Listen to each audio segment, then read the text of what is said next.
And it was fine, I think. Go touch grass, basically. If I have to suffer, so do you. That's what friendship is all about. Hey friends, it's Sarah, and today I want to talk about the 12 Friends, 12 Books, 12 Months challenge, where I asked 12 of my friends to recommend me books that I could read over the course of 2022.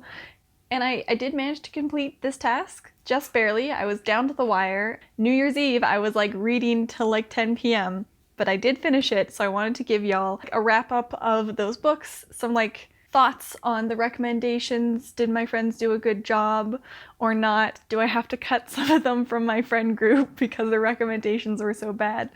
No, of course not. But I also want to pull a little Uno reverse card and recommend them books that I think they would enjoy based on the books that they recommended me.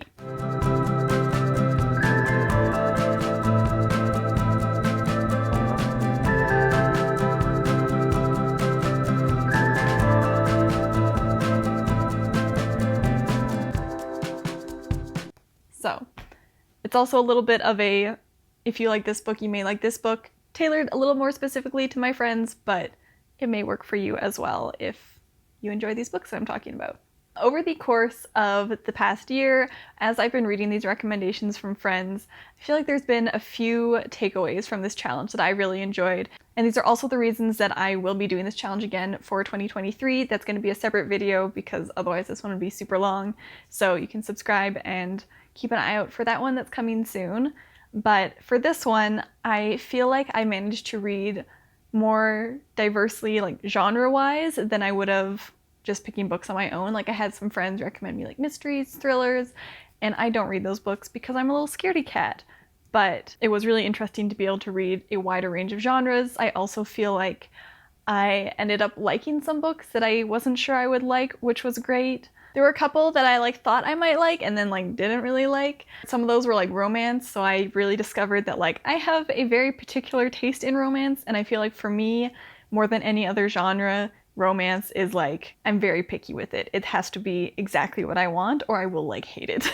And then also getting these recommendations from my friends was a bit refreshing because I am on the book internet all the time. So I do see a lot of like the same books being talked about over and over and over again, you know, like the TikTok favorites and just like the ones that pop up that are like the big books of the year. But because my friends aren't really on the book internet at all, they had other recommendations of like ones that I never would have seen outside of the book internet. Also like, you know, backlisted books and stuff where I feel like BookTube and other platforms focus on like the new releases. Here's what's coming next. Here's what's new and exciting. It was nice to get like backlist recommendations and like just kind of more niche books that I would not have found without them. So thank you to my friends. They're wonderful friends. I love them so much. And I am so happy that I got to do this challenge.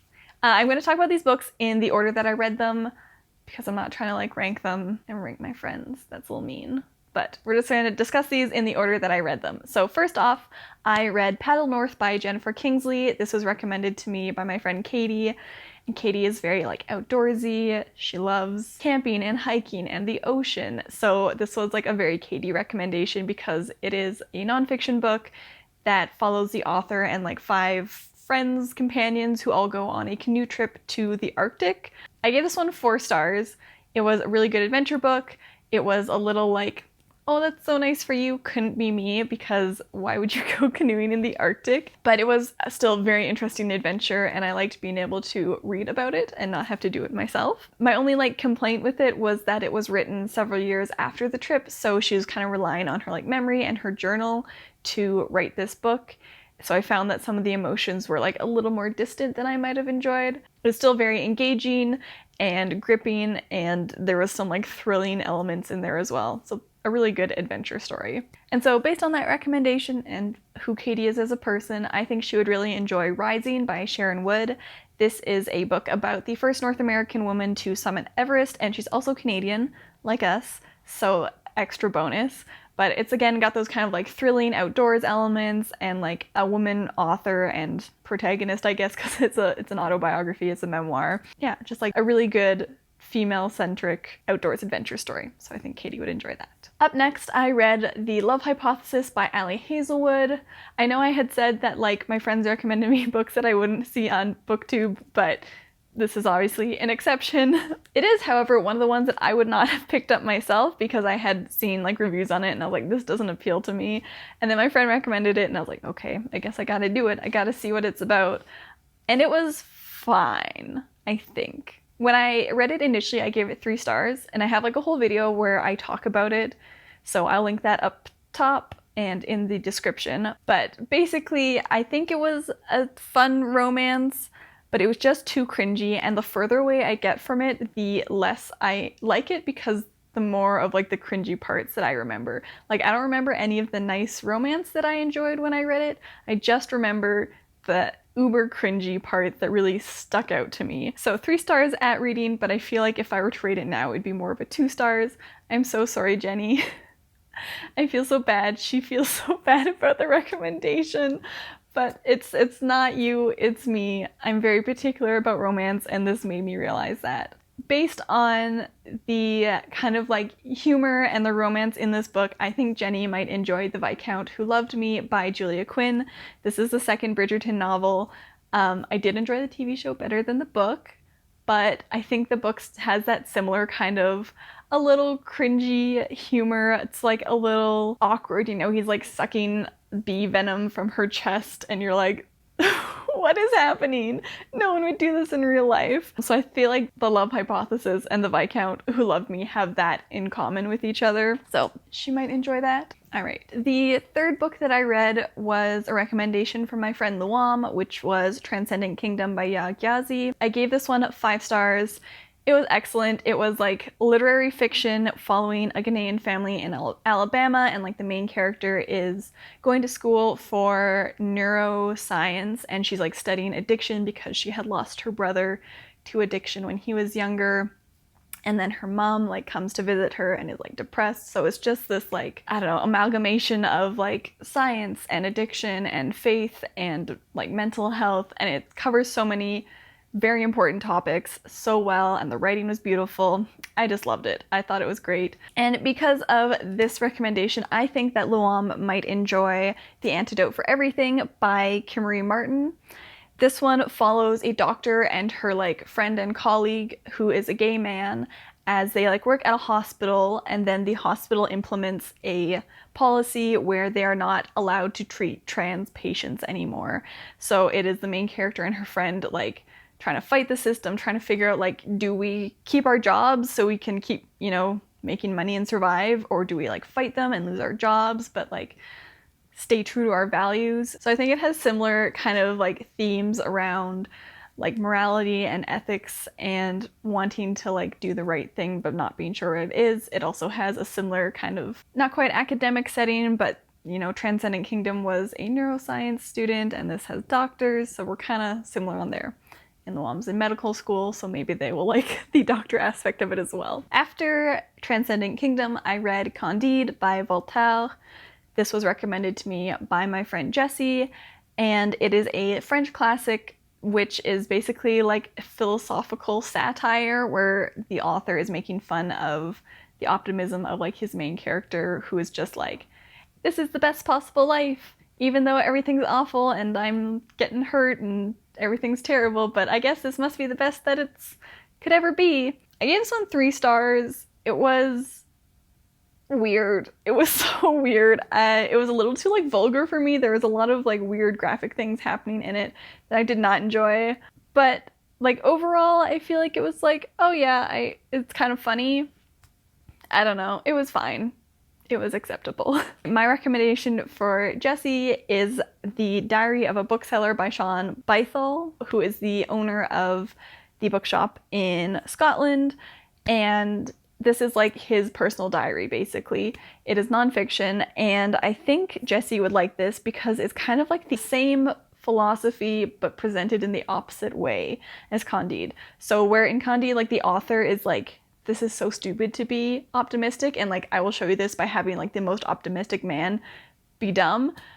Shaun is like, I am very pessimistic and that's just how I live my life, as like a little grumpy curmudgeon. So I feel like it kind of gets across the same sort of cynicism and disapproval of optimism, but just in very opposite ways. There's also some like pretty zany characters in this book as well. The customers that the author runs into while running a bookshop, as well as his employees, are like pretty kooky and unique. So I think that also fits with the kookiness of Candide. Then my friend Emma recommended and actually bought for me for a Christmas present the Enchanted April by Elizabeth von Arnim. So this follows 4 women who are having different struggles in their life, and they all decide to band together and stay in a castle in Italy for a few weeks as like a break from life. It's very like calm and atmospheric. It's a lot of like descriptions of nature and just like the very like chill vibes of this place. And I give it 4 stars. I think this is like a really great atmospheric read for when you're just like having a gloomy day and you want to imagine you're off somewhere in like sunny Italy. This is a book for you. And because of that, I think that Emma would also enjoy A Room with a View by E.M. Forster, which has a similar kind of idea of like a disenchanted person ends up traveling to Italy, and like it kind of solves their problems and they learn to be like calmer and like more chill, and it like loosens them up and opens their minds and their hearts to the world around them. The next book that I read was a recommendation from my friend Quinn, and it was for The Kiss Quotient by Helen Hoang. This one, she like said right off the bat, she was like, I don't know if you'll like this, it might be a little too steamy for you, but just in the spirit of like trying out books that are a little outside of my comfort zone, she recommended it to me. I think she was right, it was a little too steamy for me. I ended up giving it 3 stars. So basically this book follows an autistic main character who decides she needs to learn how to get better in bed, and so she hires a male escort to teach her how to be a good lover. And then of course they fall in love. My like main issue with this was mostly that like it was all sex first and then like an emotional relationship after, whereas I much prefer having like the emotions first and then if there's any sex to have it like later in the story.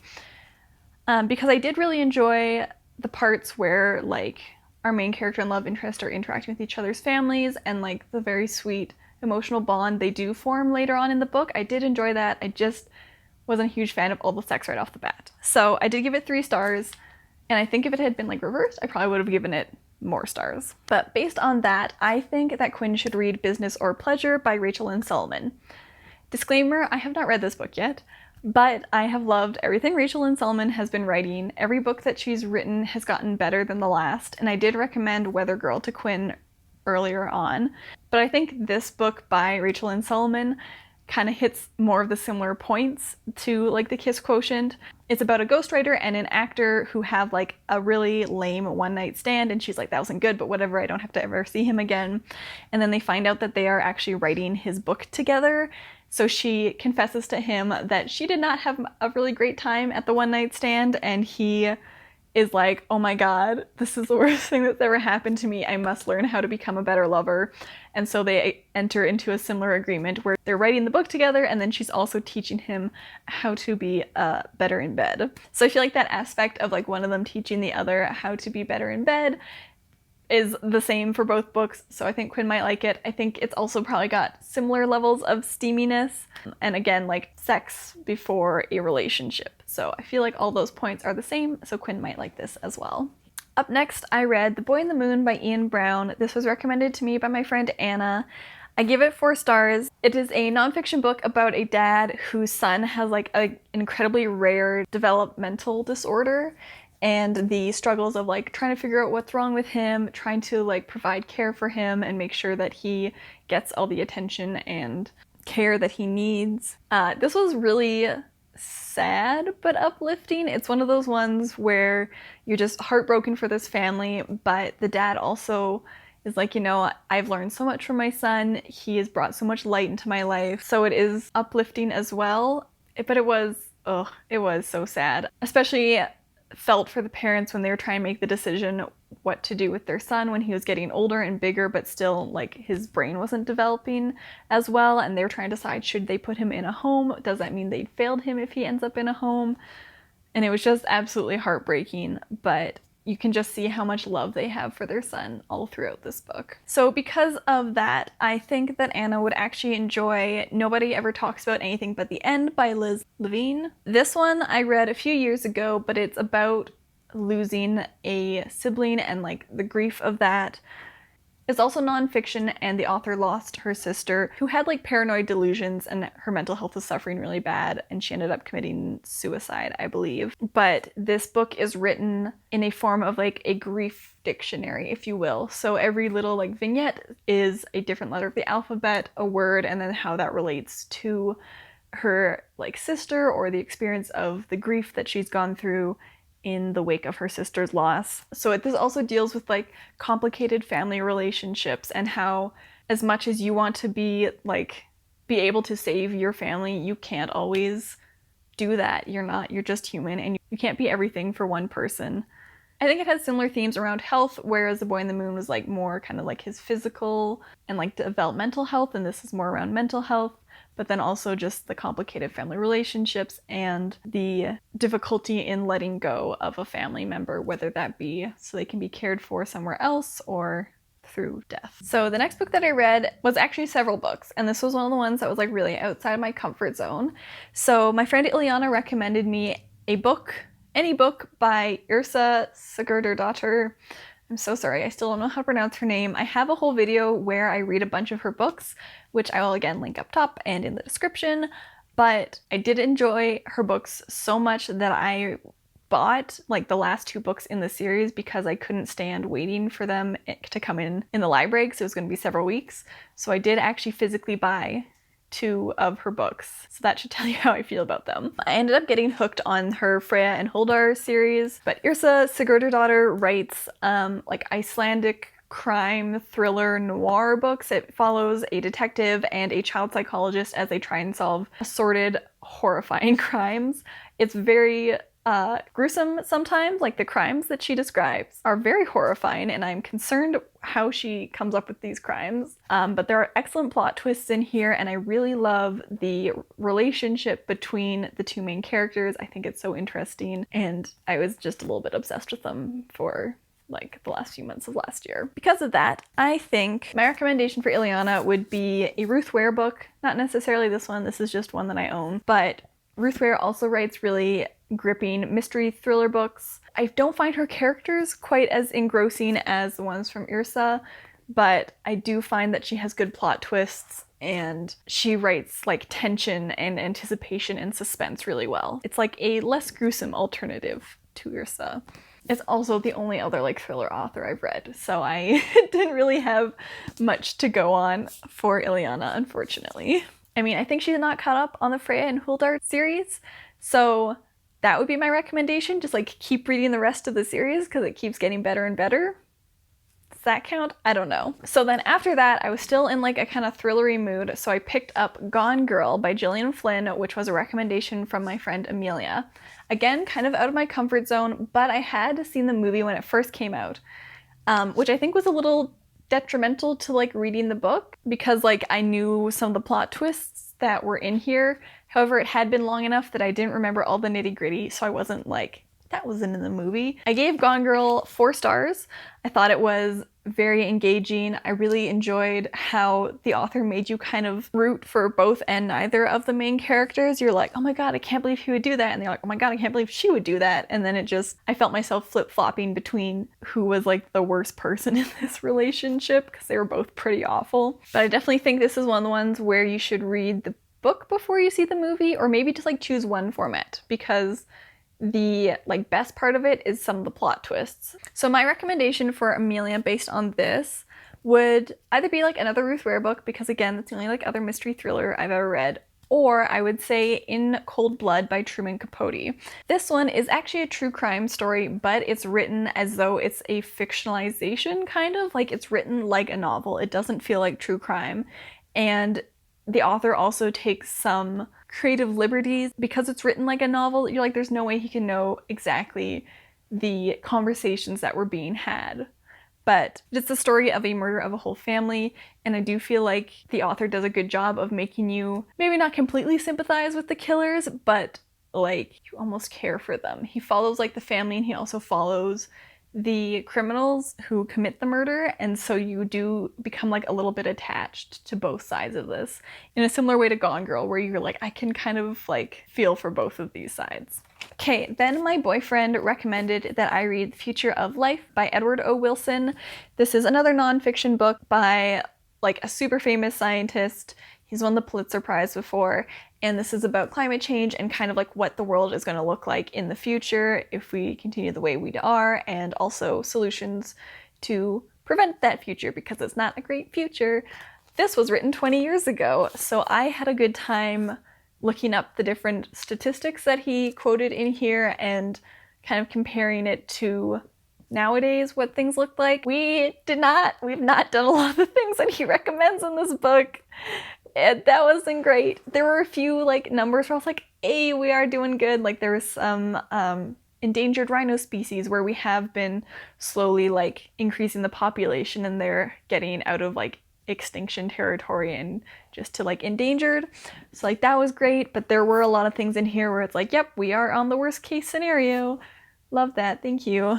I gave this one 3 stars. It does focus more on kind of like the ecology and like that sort of side of climate change and less on like the humans. So I think maybe that didn't interest me as much. I never really enjoyed ecology when I took like bio classes in school. So it was less interesting to me, but it was very interesting to see like what we thought could happen in the future and like 20 years later be like, yep, it sucks. My recommendation for my boyfriend, this baby, is one of the ones where it's kind of like more personalized to him, but that is Poetry by Mary Oliver. I just got devotions out of the library for him to read because it's got lots of her poems.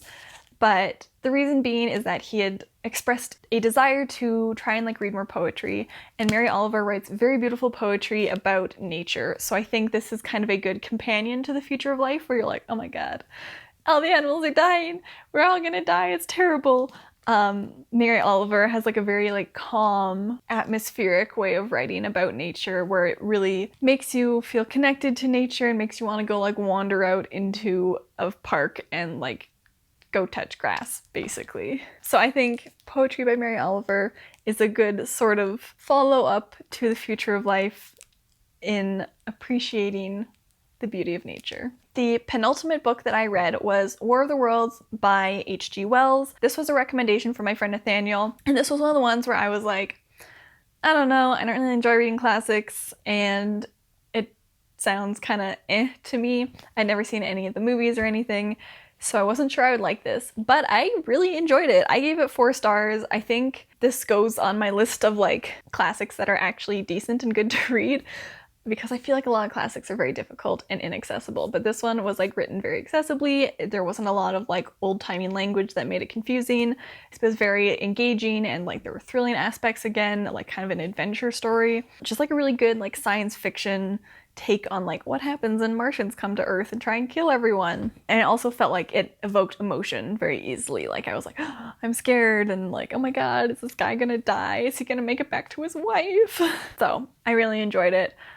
And that kind of surprised me, but I'm glad. My recommendation to Nathaniel based on that is The Story of Your Life and Others, like specifically The Story of Your Life short story, because this is a full like short story collection by Ted Chiang, but The Story of Your Life is what the movie Arrival. So this also deals with like human-alien contact, but in a much nicer form. Like the aliens come down and they're trying to figure out how to communicate with each other, and it's a much more collaborative thing, where in War of the Worlds it's a war between 2 worlds. So this is like the nicer version of the War of the Worlds, where they're trying to figure out what the heck's going on and trying to communicate with the aliens to see what they are after. And then just like the rest of the stories in this are also great. I really enjoyed Ted Chiang's writing. It's like one of the few sci-fi books that I recommend to everyone all the time. Okay, the last book that I read for this challenge, the one that I was up at like 10 o'clock on New Year's Eve reading, was The Rest is Noise by Alex Ross. I have a bone to pick with my friend Armand for recommending this to me. First of all, I had mentioned like a few months in about the books that I was reading for this challenge, and Armand goes, wait, you're actually gonna read these? And I said, yes, that's why I asked you for a recommendation. And he said, oh, well, I haven't read this. I just thought it sounded interesting. And I said, why would you do this to me? Because this book is almost 600 pages long, plus all the notes. These are just notes. This is notes and references and an index, so I didn't need to read that. But this is almost 600 pages long. The text is pretty small. It's got those frickin' like Bible pages where you can see through to the other side because they're so thin. And this is a history of classical music in the 20th century. I don't really know or care much about classical music. Once again, my friend Armand is in school to be a conductor, so like right up his alley, not up my alley. I don't know anything about classical music. I know like Tchaikovsky and like Clair de Lune, and that's it. I gave this 2 stars. It was well written. There was also like an audio guide, like there's a website you could go on where you could listen to snippets of the music as the author is talking about them, which was nice, and it was helpful. And the author does write about music in a way that's still decently accessible. Like he talks about the different chords and I'm like, I don't know what that means, but then he would describe the emotion that that sound would evoke and kind of what it sounds like in the piece. So that was very helpful, but I just didn't care. I just didn't care about what was going on here. There were a few sections that were interesting. For example, like they were talking about music in World War II and kind of the way that like Hitler would use music for propaganda, and like, or like the composers trying to like pick sides and like all that sort of thing was interesting. But just like a lot of it, I was like, I don't understand really about this. I don't care about it. And it was a real slog. I think this took me like a month to finish because it was just a lot. In revenge, I am recommending that he reads The Smartest Guys in the Room by Bethany, Mclean, and Peter Elkind. I did read and enjoy this book, so it's better than what Armand recommended, but this is a history of the rise and fall of Enron and the financial disaster that that caused. It is also a fairly fat book. However, it is only 430 pages instead of 600. And like, I don't really care about like finance stuff, but I did quite enjoy this. I found that some of like the middle parts were kind of slow, but that's perfect because this is a revenge recommendation. So I think Armand also does not care about finance at all, and he would also struggle his way through this. So if I have to suffer, so do you. That's what friendship is all about. So those are the 12 books that my friends recommended me, and then the books that I recommended in turn. So this was like a super fun challenge. I really enjoyed being able to read outside my comfort zone in genres that I'm not used to, finding like some new authors that I really enjoyed. And it was also fun trying to think of like books that were similar or that would like pick up on similar themes that I could then recommend back to my friends. I've discovered that I'm very picky about my romance, and I should probably not take anyone's recommendations ever and just pick up books based on their plots and then read a tiny bit of them before like deciding to buy them. Because I've been fooled by recommendations, I've been fooled by like pretty covers. Romance is just a very specific genre for me. But I've also discovered some books that like I've not really heard about on BookTube before or on the wider like book internet.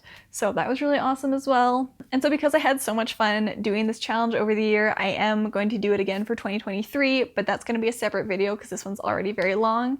But keep an eye out for that. I've got it coming probably next week, I'm gonna guess. I'd highly recommend you do this as well. You don't have to do like 12 friends and 12 books if you don't want to, but getting recommendations from friends with different reading tastes than your own, I think is a great way to expand your reading horizons. So I'm really glad I did it, and I can't wait to do it next year, but I will read the ones that I'm least excited about first, so I'm not up till almost midnight on New Year's Eve reading them. Thank you so much for watching this video. Don't forget to like and subscribe, and I hope to see you next time. Now go read a book. So over the quills. Well, the course. Jesus, look at these accents that are popping out all of a sudden. Start with the books. Book about a boy, not about a boy. It's sort of about a boy. There's too many friends recommending me too many books. This is a lot. Who came up with this challenge? Thank you so much for reading. Fuck. I'm so bad.